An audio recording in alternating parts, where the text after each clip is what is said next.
Sell with your ears, not with your mouth. Wise words from sales expert and queen of handling objections, Aandra Bohlen.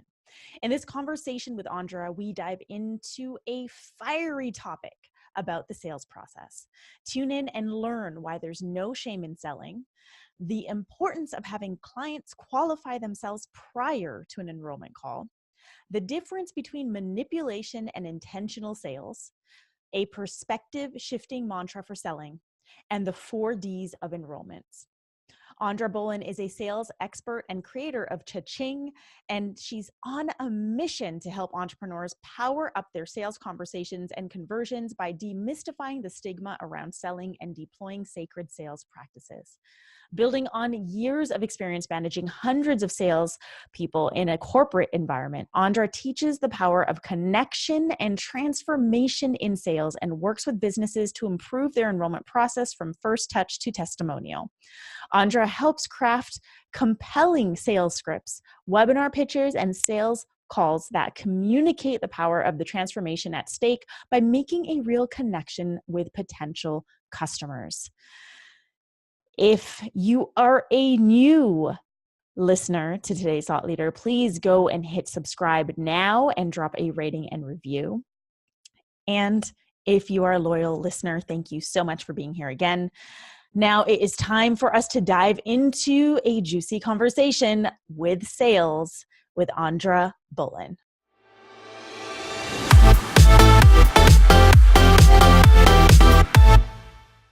Hey, thought leaders, I am back and I am super pepped up on caffeine. So this is definitely going to be a really fucking amazing episode. I'm also excited because I have with me the one and only Aandra Bohlen, who is flipping the script on sales. And let me tell you, after working with her for the launch that I did with Kimra Luna, holy shit, my perspective on sales has completely shifted, and I have such a huge amount of respect for this woman. So Aandra, welcome to today's Thought Leader. I am so excited to talk about sales with you. Oh my gosh, I am beyond excited to talk about sales with you, and I think you're amazing. So being able to work with you and see how you show up so uniquely in your space and so authentically, it was easy to work with you. And so I'm excited. Thank you. Let's do this. Okay, so we're both pumped up, right? Totally. We're both fired up. One of the things that I loved about working with you in the realm of sales is the way that you positioned applying versus qualifying. Like that stood out to me. The idea of people actually qualifying themselves and how you see us, you know, the ones with the products and the programs that are trying to enroll clients, how you see us in the position of actually being able to select. Because I think there's like a real rat race energy associated with sales. At least I feel like I've gotten caught up in that, where like you're in a race to fill a program, to fill an offer, to fill a something. And within that race, you forget all about, you know, your values and who you really want to hit and your targets. And you get wrapped up in the velocity of getting it done, as well as like the dollar amount versus the quality. Like I feel like the quality gets lost. Yeah. You know, I love that you bring that up, because I think, you know, we have those as entrepreneurs, we do have those real pressures. And I put that in air quotes because because there's realities, right? Like the reality is that we do have programs that we're so super stoked about and we're excited about, and we just really want to get as many people inside of these high touch, you know, programs so that we can really start getting to the part where we're excellent at, which is serving, right? And so we have these numbers and we have these targets, and so that's the business, right? But at the same token, it's like sometimes I think we forget, like, we have to actually work with these people beyond, like, after you're old, you actually have to work with these people, right? And so you really want to make sure that you're bringing in people that you really want to work with. Like, I remember when I used to work in corporate America, and I wanted to be a supervisor so badly at this call center that I worked at, and I applied 8 times. Wow. Like, I had to interview 8 times. And the best thing that one of my now good friends told me was, she said, when we interview people, the first thing that we ask ourselves is like, do we actually want to like go to happy hour with this person? Like, do we want to hang out with this person that we're bringing into our fold? And I think of it when I think about like enrolling people in these high ticket, high touch programs, it's like you have to serve them. And so there's two things that you want to look at. Like, do you actually want to serve them? Let's just be honest. Like, do you really want to serve them? And are they someone that you believe that's going to really come in and take it all in and like be a baller, like be an amazing case study for you, like that they're on fire as equally as you're on fire. And so when we talk about like selling and qualifying and applying, like the big thing that I really try to impress upon people that I work with is like, do the right thing. And the right thing is to give people an opportunity to qualify themselves first before they decide to take up any of your time. Don't you think? Right. Like, yeah, well, after experiencing it through the launch that we did with you, yes. But before that, I was like, oh, I don't understand this. This is like a little different than what I've been shown. So I'd love for you to share more about this process of having these potential clients qualify themselves so that our audience can gain a better perspective on what this means. Yeah, I would love to, because I think this is like, if there was anything that we that you guys get out of this conversation is that make it easier for you. Like selling, like the way that selling should be is it should really be about this opportunity to deeply connect with someone.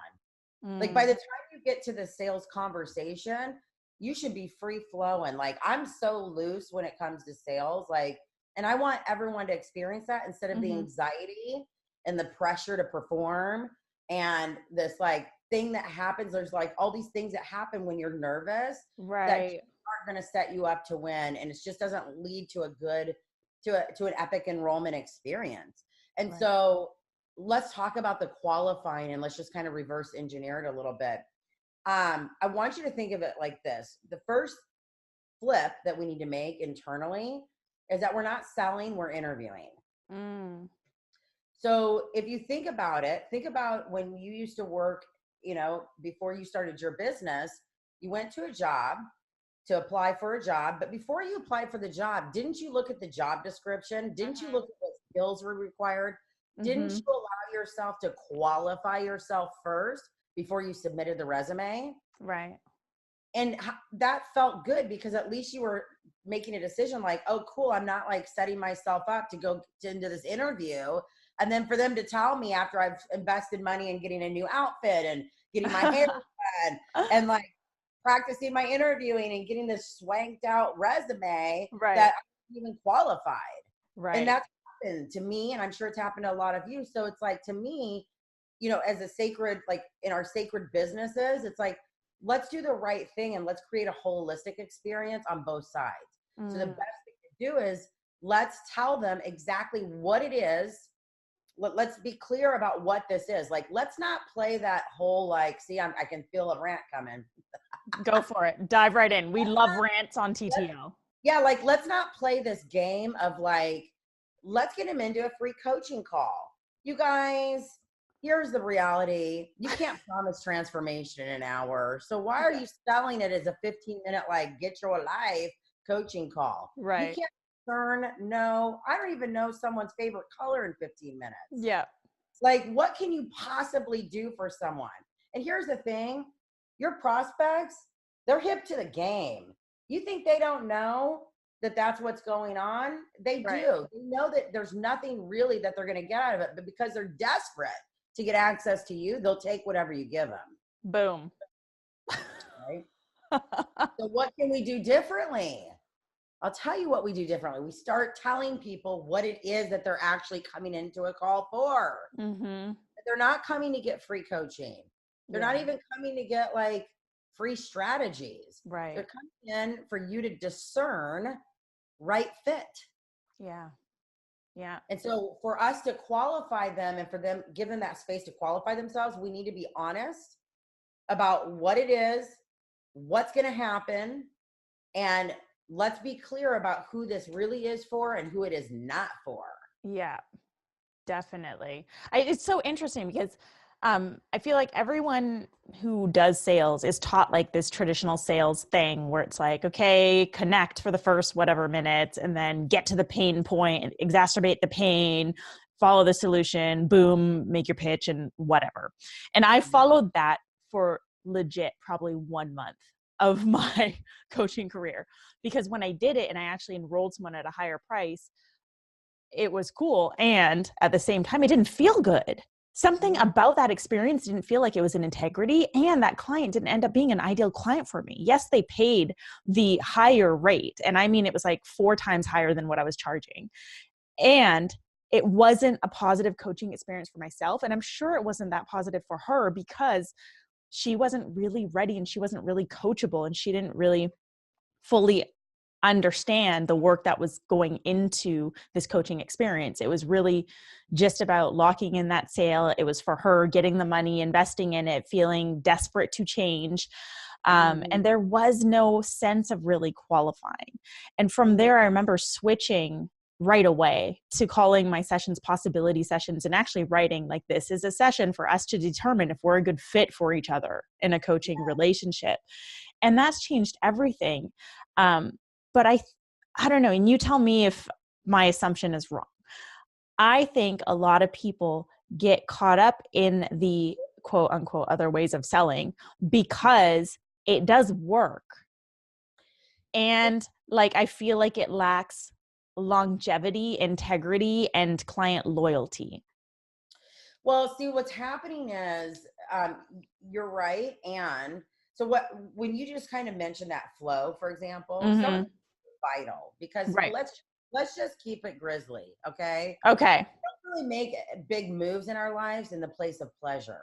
We do it in the place of the pain. Yep.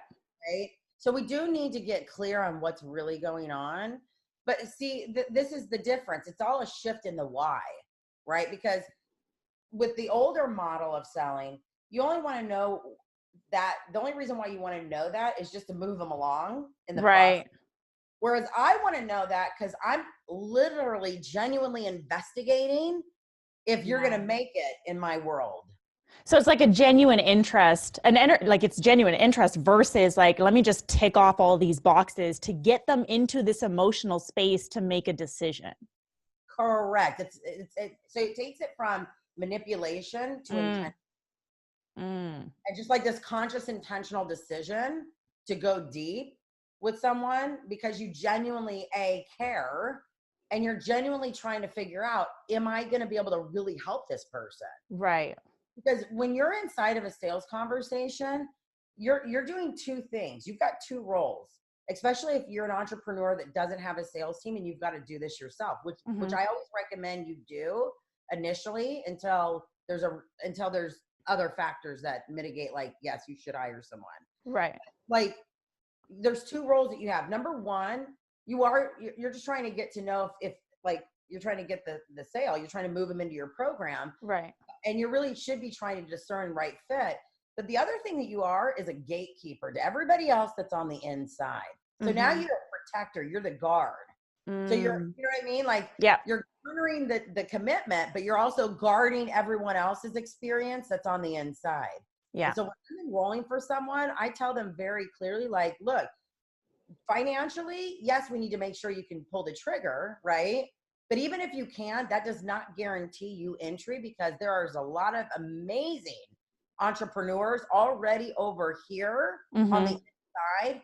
And I have a responsibility to guard and protect their experience.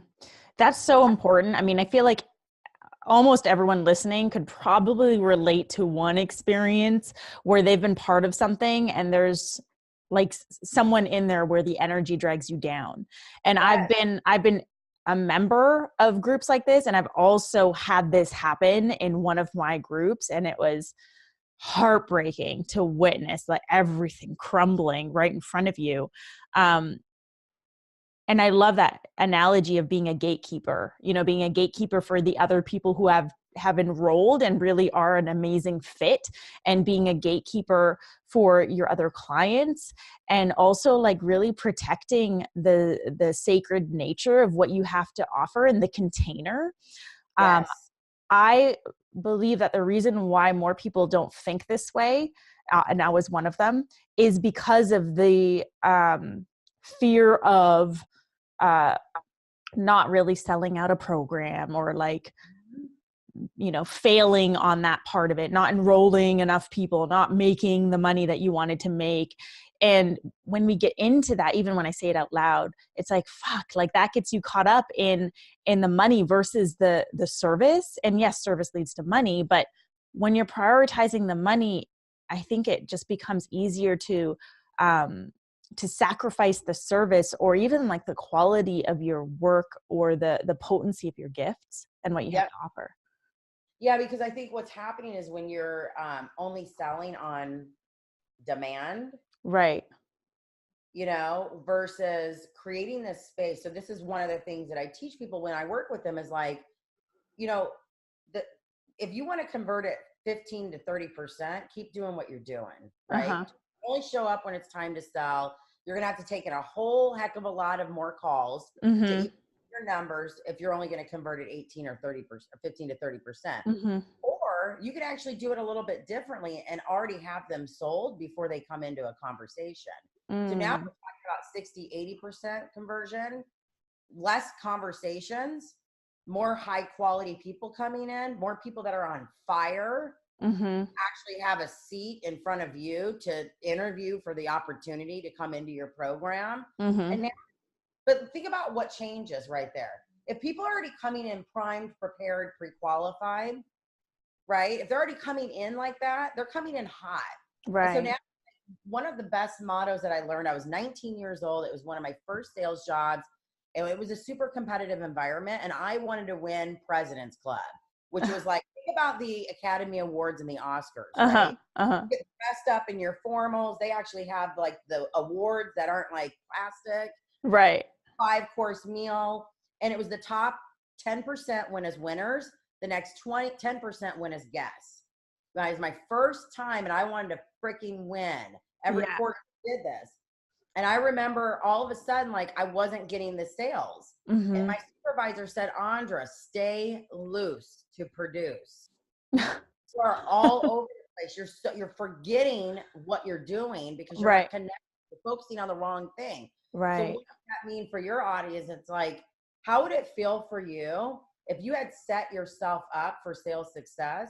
So that all you had to do was come in and do what you're naturally good at, which is staying loose, showing up in a place of service and discernment, and connecting with someone and making sure that you're doing the right thing for the whole. Right. Yeah. The game. I mean, that just flips the whole traditional sales model on its head, right? Because we're taught to do things differently. So I want to dive into some more of the what not to do's. And I feel like this could get really ranty. But I think it's really important to identify, the wrong, should we call it the wrong way of selling? The wrong way of selling versus like the more integral way of selling. And I want our listeners to partner, right? Yeah. Like you either want to make the sales call, do all the heavy lifting, or there's another way to make it easy. And I'm like, if there was the lazy girl's guide for selling, I could author that thing because I don't like objections, even though I'm the queen. Right. Why do I want to have objections? So I'm all about like eliminating those. It's rare that I get sales objections. So why don't we talk about what you're seeing out there in the world of sales that we want to avoid doing? Okay. Well, something that I'm seeing, oh gosh, here we go. Okay, this is the one, and I've actually listen, guys, I've actually had like big people, and I won't say their names, of course, but I have some people that you probably know that have hired me, paid me big money, and it wasn't Ruby. Just so you know. Thank you for letting them know. Big money, and then when I tell them do not do something, they're like, but blankety blank said, and I'm like, then you should have hired them. Do not do this. Like, please create a ticket to play. In other words, stop giving people access to your calendar without doing anything to earn it. Like you protect your house. And your house, if you're in business, your calendar is your temple because it's your time. And Yeah. so I see so many people giving this advice, like, just get them to the sales conversation. Just get them there. And yes, you will get more calls. I'll just be honest. You're going to get more calls, but you have to ask yourself, do you want to take more calls to get your numbers, or would you rather take less and exceed your numbers? Right. Yeah. But this is what happens. This is the game that people are playing, because here's why they say, hey, just give them your calendar link. Don't make them fill out anything. Don't make them jump any hurdles. They say that because there is some truth that we want to minimize the barriers to entry, right? Right. So if I make you click a bunch of times, then I'm going to start losing people in the process, right? Right. But here's my thing. You have to take a stand for your sales, straight up. Like, just like you have to take a stand for who you are as a person, you have to take a stand for how you're going to show up for your sales process. And for me, I'm all about like creating a really cool, sacred, fun experience. I don't want it to be hard. I don't want there to be heavy lifting. I want to talk to people who want to talk to me. Yeah. And they have to go through some hoops to get there. So that's my first key. Stop doing that. Yeah. I love that. I mean, I remember doing it the other way and having my calendar be booked with calls and not talking to the right clients for me. And time is valuable, and our energy is so sacred. And so now I go on far less calls, but people are qualified. It feels better on both parties. They know what to expect. Little things like I know how much they earn. And so I know even from that, are they actually financially a good fit for my coaching program, or are they going to have to like remortgage a fucking house, which I don't want them to do. So I love that one. What's another one? Do not do. Do not. Well, I think we already touched on that, but please let me expand on it. Please do not. Let's not do the bait and switch thing. I just think it's sleazy. Oh. Like, let's not try to hook people into like a free whatchamacallit. Right. Even like, I don't even want to call them brainstorming sessions. I'm not here to brainstorm with you. Right. I'm here to discern. I'm here to do three things. Maybe this. I'm here to discern, determine, decide, and deliver. That's all I'm doing inside of a call. I'm discerning if you've got what it takes to make it in my world. And if I can actually, then I'm determining, if I can actually genuinely help you and make a damn difference in your life. Right. And the solution. Because guess what? If I'm not the solution, I will do my best to tell you where the solution is. And I'll send you on your way. I'm deciding if we have the right energy, if based on the experience that I'm trying to create, with this program and the energy that I want in the field, I'm just making that decision, and I'm going to deliver you an opportunity to join. That's it. I love that. What are we calling this? The 4 Ds of enrollment? 4Ds, baby. 4 Ds. Is it forget double Ds? This is quadruple D. The quadruple D. Discernment, discern, determine, decide, deliver. Yep. Yeah. I love that. I feel like even discernment is something that goes out the window, and that's the piece that pisses me off the most. Because guess what? That's the thing that takes the longest. Right. You know what I hear? Here's another pet peeve. What? I listen to a lot of call recordings, and I just did a video rant about this. I'm like, I wish people would stop selling in shallow freaking waters, dude. Look, that's a great song, but it's not good for sales. Okay. So talk to us about that. What does that look like? It's just like, they're just asking like superficial questions. They don't give a shit about it. Right. Just so they can get to the recommendation. Yeah. And I'm going to tell you like this, like a real sales conversation should last about an hour if you're going deep. And 80% of it, the first 80% of that is asking powerful questions and help them. Like it is kind of coaching in a way. And I hate to say that because I don't want you guys to think that you're coaching. You're just using your skills and your tools to ask the right questions to really help people take better inventory of where they're really at and the deeper implications of what will happen if they stay the same. Right. Happen if they change. And so it really freaking bothers me and pisses me off when I listen to call recordings and they're talking a ton. Mm-hmm. So it's like, I need you guys to sell with your ears, not with your mouth. Right. And they're not asking real questions. It's fake as fuck. And I hate it. And it pisses me off on behalf of the prospect. Yeah. It's like, you know, when you're in a conversation with someone, but you know, all that they're doing is waiting to speak. Yes. And you can feel it. You can feel it. You can feel it. And that's like, we need things to come to completion. Like, I'm all about bringing things to completion. Mm-hmm. You know, in all aspects of life. Like, I don't like dangling from a cliff. That's not fun. Right. And so it's like, you're not like the ultimate goal. Like, I have like a sacred sales pre-ritual that I do for all, like, every time before I get into a call. But like, the mantra that I say every single time, and I've been saying this for years, is like, whatever is in the highest and best good for all will be. Mm-hmm. And that is my guiding principle. So what does that mean? I want my prospects to feel good about the yes to enrolling, and also feel good about the yes to not enrolling. I'm in a launch right now, and I think I scared I really shocked the shit out of this person, but I was kind of on the fence with her, and I was like, you know, I don't know, but let's do. So I basically said, why don't you take a day?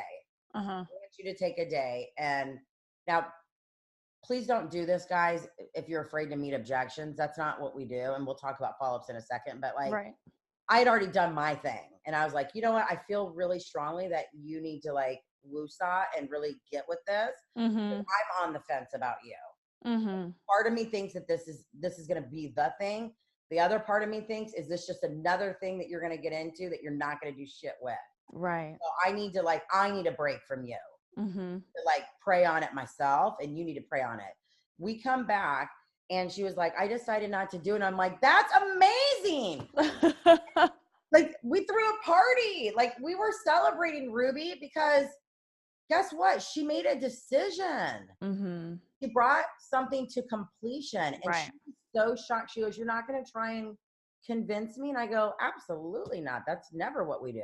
Mm-hmm. So I think that's the thing that I would tell your listeners is like, you don't need to convince anybody of anything. They need to be, you need to be clear. That's what everyone needs to be clear on. Like, is this really the thing that's going to make a difference? Right. Right. And it, as the coach or consultant or strategist, discerning, am I really the best person for this client? Is this client really the best client for me? And then for the client to also discern, is this really like, am I really going to get what I need from this? And is this really the best next step for me? But creating an environment that allows for that to happen versus an environment that feels like it's a pressure cooker. Exactly. And then you feel bad if you don't get the sale. And it's like, no, every completion, even when you're disappointed, like, man, they are like, dude, they'd be so amazing, but they're just not making that decision for themselves. It's like, it's okay. Like, I don't believe there's no shame in selling. Right. And there's a lot of people out there that have really piss poor. It makes me sick to my stomach that they're just hurting people in. And it's like, it's a numbers game, and they're teaching model to everyday entrepreneurs that don't have a staff of 20 people who can play the numbers game. Mm-hmm. And then you're like dangling like this thread of like, okay, if you enroll with me right now, it's like, it's 10,000, but if you call me back in 20 minutes, it's 15. Like, I know. I've had fucking coaches do that with me before. And I remember the first person to do this with me is a very, very, very well-known and well-recognized and well-respected coach out there right now, and not naming names. No. But it was one of those situations on the call where it's like, you know, and this is $10,000. But if you let me know right now, it'll be 7. And I told him, I was like, you know, him saying that I was actually on the fence of like, oh, I really want to do this. But as soon as he said that, I answered back to him right away. And I said, you know, no, this just doesn't feel right because of that energy. It's like, why not allow me to have that space to discuss? And like, truly, I am married and I do discuss all my finances with my husband. And I think that's okay. And I like to have the space to feel like I can make a decision that just feels good for me. And I Mm-hmm. think we don't trust people enough. And the pressure often makes it easier for both parties to make a bad decision. Like I've Right. made bad decisions by putting pressure on myself, and I've had clients make bad decisions. It happens both ways. And I see it happening all the time at events and with other coaches and with other programs. And it's like, what happened to keeping our containers sacred and keeping our work sacred and respecting and honoring the value of what we have to offer? Right. Well, and I think you bring up something that's really interesting that would probably like it kind of rolls into my another pet peeve is that Right.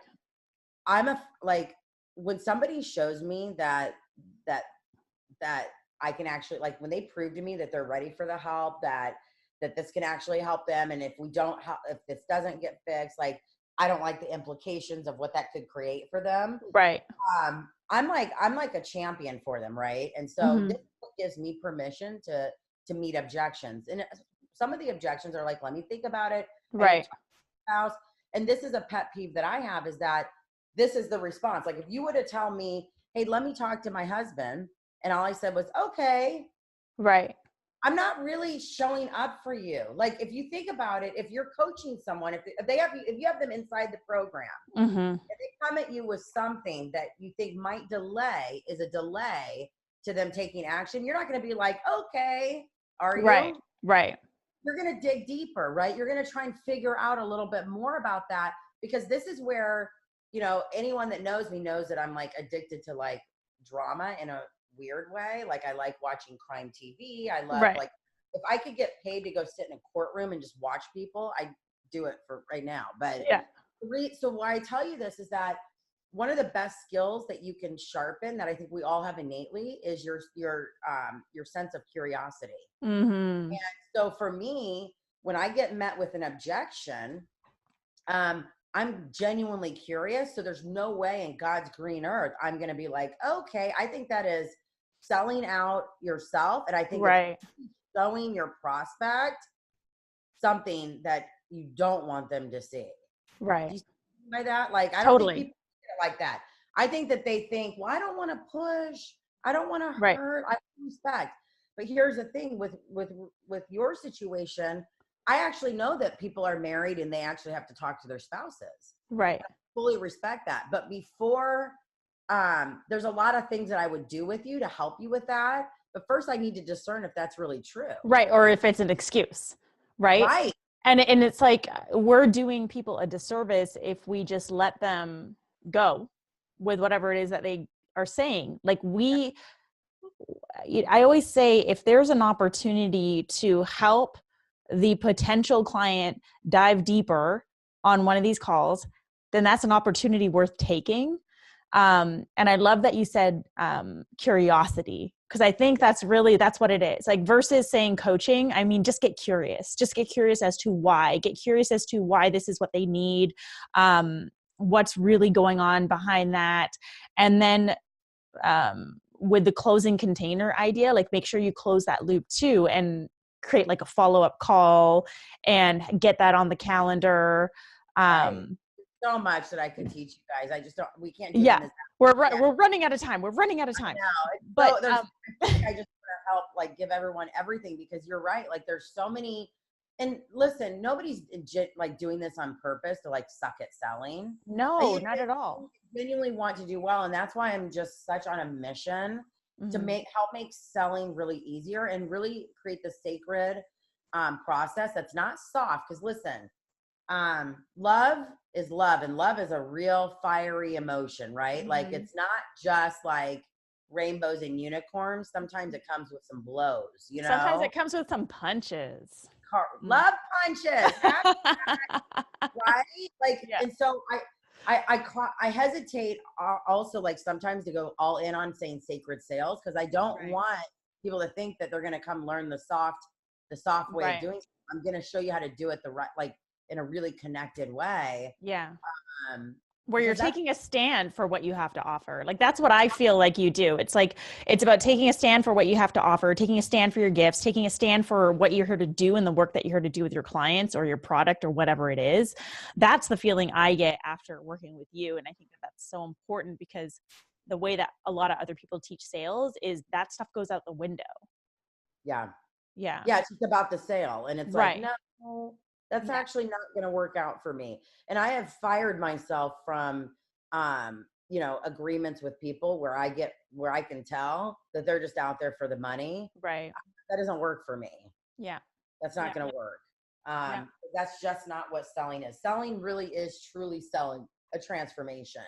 Mm-hmm. And I know that sounds cliche because we hear a lot about it out there, but it is true. We're not selling, we're selling the dream. Like we're selling the opportunity for people to transform and change inside of what we have to offer. Yeah. And so it just requires a deeper touch. And I think if you follow your curiosity and stay in that space of, being relentlessly committed to showing all the way up for people, because the way that I want, listen, I can promise you this, I leave no stone unturned.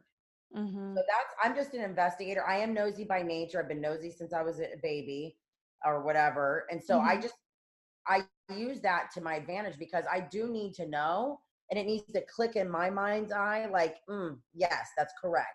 She does really talk to her husband. Now let me help her with that. Let me help her make that easier. Let me make sure she's okay, that she's comfortable having that conversation. How can I make sure that happens? Yeah. So I just take it all the way. And that's what I want your listeners to do is like, let's just go all in. Let's just go all in with our curiosity, with connecting, with, really committing to the process and the idea of serving our sales up hot, not cold. I love that. And I think that that's a really great way to close out this conversation because I think we can rant forever. But for our listeners who actually want more of you, more of your passion, fire, and rants, where can they find you, Aandra? And I'm going to have this in the show notes. Just find me everywhere. I feel like we're going to have a link in the show notes. But let me give you something for free. Oh, how's that? Yeah. So let's go to Aandra Bohlen, Aandra Bohlen, BOHLEN.com/playbook. And let me give you the actual sales call framework that I personally used and was able to generate over $1 million in sales in under 7 months with this. So let me give that to you. Wow. See, she's giving you something solid. You better be downloading that shit now. If you dig this energy around sales, get more of her. Go follow her. Go stalk her. Go download the playbook. Do all the things. Aandra, thank you so much for being here, for sharing your fire and wisdom with our audience. I just so appreciate you, sister. Oh gosh, I love you too, girl. The fire in me sees the fire in you. Namaste. Namaste. I love that. To our listeners, thank you so much for joining us on another episode of Today's Thought Leader. If you dig this conversation between me and Aandra, please share it with a friend and don't forget to hit subscribe, download a few episodes, drop a rating and review. If you have any questions for myself or for Aandra, please reach out to us on social media. Again, our links and handles are in the show notes, and I will see you back here on Thursday for a brand new episode of Today's Thought Leader.